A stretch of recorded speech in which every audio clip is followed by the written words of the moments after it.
This era, everyone is talking about mindset and manifestation. So, like in your experience, what are the key mindset shifts? Are they going completely AI? Probably not. Do they need AI? Maybe not. They have a lot of their own knowledge.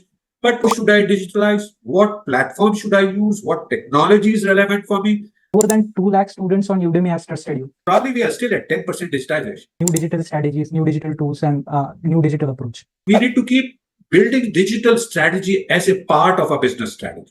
As an experienced mentor and coach, what advice would you give to young professionals and entrepreneurs? So think digital in terms of your career. People call me veteran 1981, 79 batch. I am Bangalore. Hindustan Unilever with 8 years, 16 years stint in Johnson & Johnson, regional marketing director in Johnson & Johnson in Singapore. I founded this company, Enrichmentors. We now have about 215,000 students, 41 courses. So COVID, we can see every business and everything is going digital. even at I am Bangalore, we were still using the same computing machines. If I have to make a presentation, it take 3 days. I would write on a piece of paper, send it to a slide shooter, it will create. Financial services has advanced probably the most in terms of digitalization. That hinder the successful digital transformation for all small and medium enterprises. Smaller company, no one goes. Medium companies, no one goes. So their size is small, their budgets are small, and they don't know what can be digitalized. A washing machine that you buy today, maybe you will be able to assemble at home, buying small pieces of components yourself and save a lot of money. So let's dive deep into our topic. The sky is the limit. So hello everyone, my name is Harshad. I'm an MBA student. So I welcome you all to interview session with an IIM Bangalore alumnus and founder of Enrichmentors, Mr. Arun Singhal. He has worked at top MNCs in various leadership positions. So Arun sir, thank you for joining us. Let us start with a brief introduction about yourself and background. Right. Thank you, Harshad. Thank you for taking time out to do this discussion. To quickly tell you, as Harshad was saying, I am now people call me veteran, and it's 40 years. I don't exactly know the meaning of veteran. I still feel young at 25 right now. If I don't look at myself in the mirror and I don't pay attention to people calling me uncle, I still feel I'm 25, 26, as young as Harshad and all of you. So I started my management journey way back, 1981, 79 batch. I am Bangalore, 1981. And then very quickly, over these 40 years, there have been a couple of stints. The first was obviously with Hindustan Unilever with 8 years, where I learned about basics in sales, marketing, product management, also general management. And then I kind of had 16 years stint in Johnson & Johnson. And I saw a lot of digitalization happening. And I started as general sales manager, became a regional marketing director in Johnson & Johnson in Singapore. And the last stint that I had working career with companies was with a company called Jumex, which is now part of Danone Nutrition, where I was the managing director for 2 years. Since 2007, I've been on my own. I founded this company, Enrichmentors, to pass on all that I know about over these 24 years, to give it to all of you who could, and with the hope and belief of you guys doing even better than me. So that has been a bit of my journey. And now, last couple of years, many years I've worked since 2007 with many companies, including IIM Udaipur, where I trained many of students like you to do well in their career. And last 3-4 years now, I've been doing these online courses on Udemy so that everyone in the globe can access. And by the grace of God, we now have about 215,000 students, 41 courses. So thanks to all of your efforts, and especially people like Harshad, who have been interning with us, giving us advices on what to do. We have reached some place, hopefully, but the sky is the limit. So back to you, Harshad. So thank you, Arun sir, for that insightful introduction. Now let's dive deep into our topic. So After COVID, we can see every business and everything is going digital. So digital strategy became important in terms of individual as well as companies. So my first question will be, how did you witness digital evolution impacting businesses across your 40-year career? Okay. It's a good question, Harshad. Very good question. And 40 years is a long time. And as I was thinking through this question, I realized the first time I came across the digitization of computers was using Fortran cards in the 1978, 73, when the computers were still big pieces, right? And they were punched cards. We used to write programs and make them run in small way. So that was the initial beginning of digitization. And digitization and computer have been linked together like anything that you can think of. Now, the major changes that I started seeing was quite some time later. Even at IIM Bangalore, we were still using the same computing machines. The main change happened with the advent of PCs. right? Mhm. And personal computers. And I remember it was in somewhere in 1990 or 91, the early 90s, that emails started coming forward. We had Mhm. email IDs, we had computers, and that's the time we see the businesses becoming a lot more productive, people becoming a lot more productive. That released that emails and computers and being able to make a PowerPoint and a PowerPoint that time. I mean, can you believe otherwise a presentation if I have to make a presentation, it take 3 days. I will write on a piece of paper, send it to a slide shooter, he will create, he will send it to back. And it took enormous amount of time. And from there, the MS PowerPoint so it made all of us a lot more productive. We could go out on tours, get continued on emails. That was the first major shift. Then, of course, we saw a lot of digitalization happening in banking industry. Everyone started going online, especially banks and services industry. And later on, we saw the government also doing that. Now, today we are sitting here, well, rarely do we visit a bank. We plug into a computer or a PC or a phone and do all the transactions in the bank. So the financial services has advanced probably the most in terms of digitalization. And so has a lot of government services, passports. Today you can fill all the data for passport on your computer, go to the place and get your passport in a couple of days. Now, what over the period, if you see, we are still at the place where the businesses like services have digitalized. Now, every business has three main things that you do. You analyze, you plan, and execute, right? That's a Philip Kotler's simple way of summarizing management. I think practically all of us, our businesses are now analyzing and planning using digital tools. So we're digitized there. It's the implementation, delivery of value to customer that is still in parts only fully digitized. Music industry, for that example, you like the films, the entertainment, all digitized now. I mean, you don't buy the records, you don't play the record players, you don't buy VCDs and play the cassette anymore, right? So all that has seen a lot of these things. There are a lot of things that is yet to happen. I mean, the 3D technology is emerging now. As 3D emerges, the day is not far off. In decades, at least 1 decade, we will see local productions happening. A washing machine that you buy today, maybe you will be able to assemble at home, buying small pieces of components yourself and save a lot of money. So there's a lot of things I've seen happen and I'm sure will continue to happen. So I hope I've answered in some way your question, Arshad. Yeah, that was a brief answer for my question. Right. So my next question will be, so you founded Enrichmentors in 2007. Right. So from your consulting work at Enrichmentors, what are some common pitfalls or roadblocks you have observed that hinder this successful digital transformation for all small and medium enterprises? Right. So, there are a few things that stand out to me in my mind.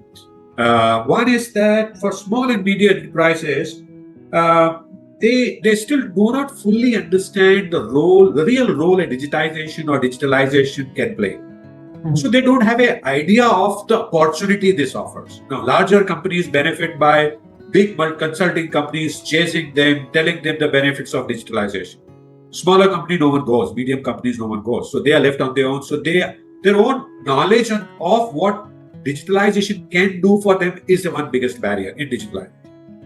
Second thing is that they don't know what to digitalize. And as a result of that, they have multiple things, multiple businesses, their size is small, their budgets are small, and they don't know what can be digitalized. While they see a lot of things happening, and they don't have what I would call is a digital transformation strategy, which means what part of my business can I transform digitally and what I should not or cannot at this point of time. They come back and try to do things that are probably out of reach sometimes, and then they fail, and then they repent, and they give, they curse digital transformation in some ways. So these are some of the pitfalls. Obviously, budgets are a constraint, but my belief is that if they figure out what is the right place in their value chain to digitalize, which is what is called digital transformation strategy. What part of business should I digitalize? How should I digitalize? What platform should I use? What technology is relevant for me? How should I build people capabilities, process capability? Can I take use of ecosystem? All that is what is missing from them, and those become the real bottleneck. Now, we have covered this in our course on digital transformation, these blocks, and anyone who would like to learn about them, especially from small, medium enterprises, would hopefully be able to overcome these barriers. Okay, sir. Okay. So, in today's era, everyone is talking about mindset and manifestation. So, in your experience, what are the key mindset shifts that are required for a traditional businesses to truly embrace the digital first approach and foster culture of innovation? See, good question, Arshad. Extremely good question.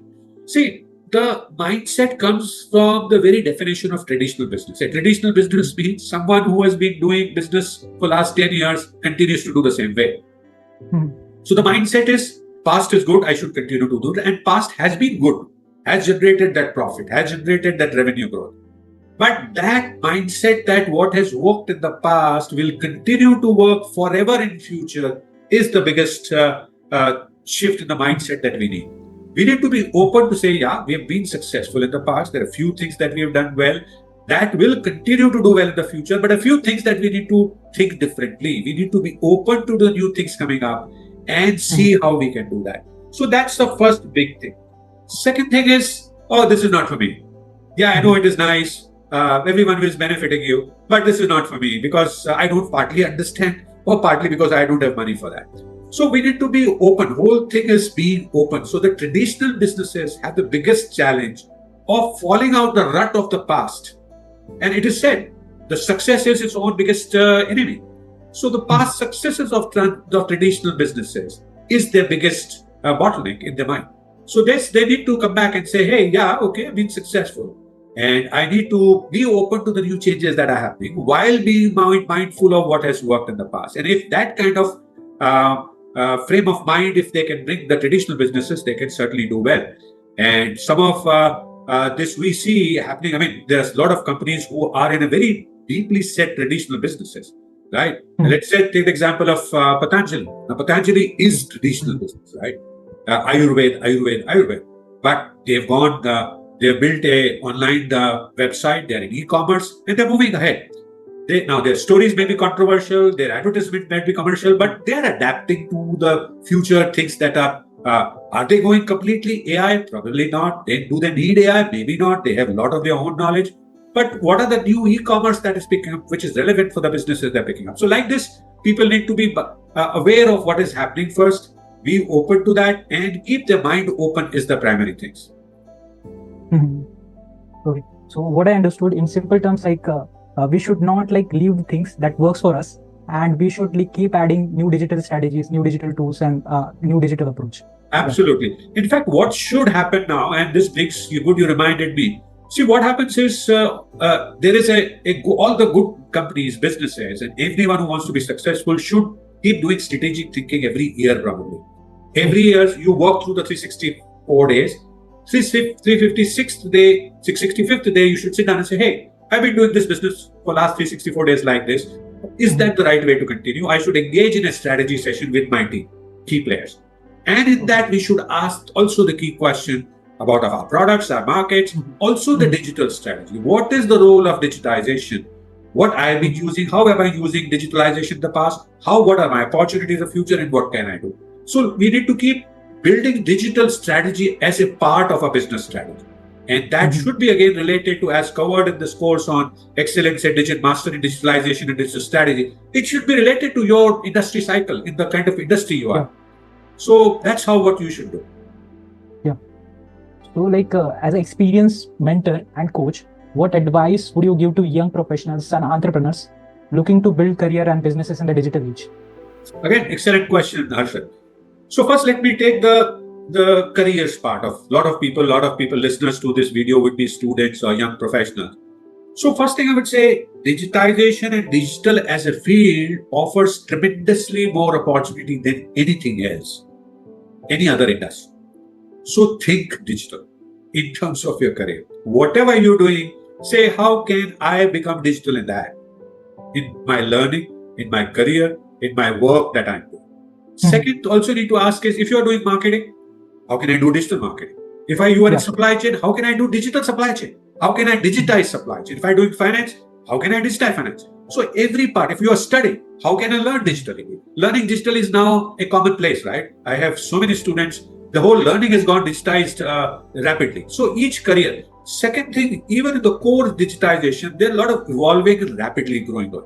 I don't know if all of you know that the technology has grown in value for the people, the participants in career, the students, the working professionals, faster than management.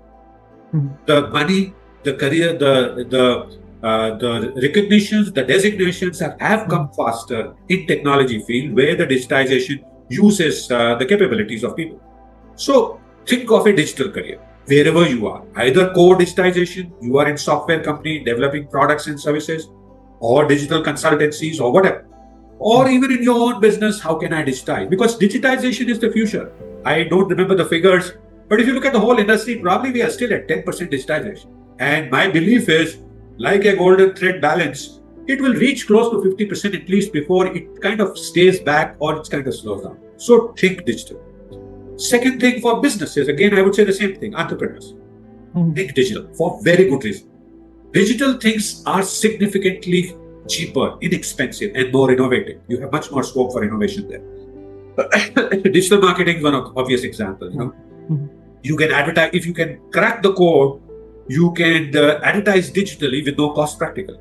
And that's a great kind of incentive or an avenue for an entrepreneur to build business. Whereas if you want to go conventional marketing way, it requires certain minimum money. And that is, so again, think digital. I think a common theme for entrepreneurs and students and working professionals is to think digital. If I'm doing anything, can I do digitally? And the rewards are you will incur less costs, you will do faster, and you will do probably innovative. Now, it requires you to acquire the skills in digitization. You just needs to have digital literacy. You need to know in today's world, like ChatGPT, take advantage of the new technologies on AI and generative AI that is coming up and take use of that. So that's what my advice would be to the students as well as business people. So have I answered your question, Arshad? Yeah, all the questions are answered. So last but not the least, more than 2 lakh students on Udemy has trusted you. So what this course on digital strategy can offer to a young professional or entrepreneur or an MBA student? Okay, good question again. See, this course is basically first tells you what is digitalization or digital transformation. And the fundamental question I answered at the beginning is digital transformation, digitization same as digital marketing? And you will find that answered in the course. The answer is obviously no. Digitization is about running your whole business, work digitally as much as possible. Whereas digital marketing is a small piece of that. So it starts with the fundamentals of what is digitalization, what is digital strategy. Then it talks about what are the components of digital strategy. If I want to go digital, what are the things I should consider? What are the things that I should look at? It says you should decide how you want to run your business, how to use digital technology, introduce new products, what platforms, what technology, how to take people along, how to have innovations and systems and processes in place. So how do you manage the whole process of going digital is what is covered in this course. And my belief is that all of us learn better with an example. So there is a whole example of a case running right through, which keeps telling you one by one, how would you do it? And at the end, I think there is a case also that tells you how to apply this in your own life. So that's what this course has in store for you. So thank you, Arun sir, for the wonderful insights. And thank you for taking time out and for sharing knowledge with us. So if you are looking for a course on digital strategy, I think everyone should look at your course. Right.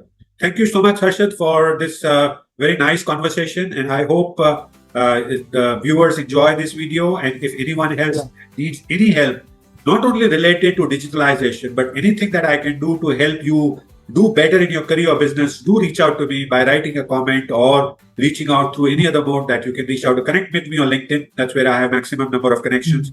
Happy to connect with you and help you as much as I can do. So thank you so much, Harshad. Thank you, viewers.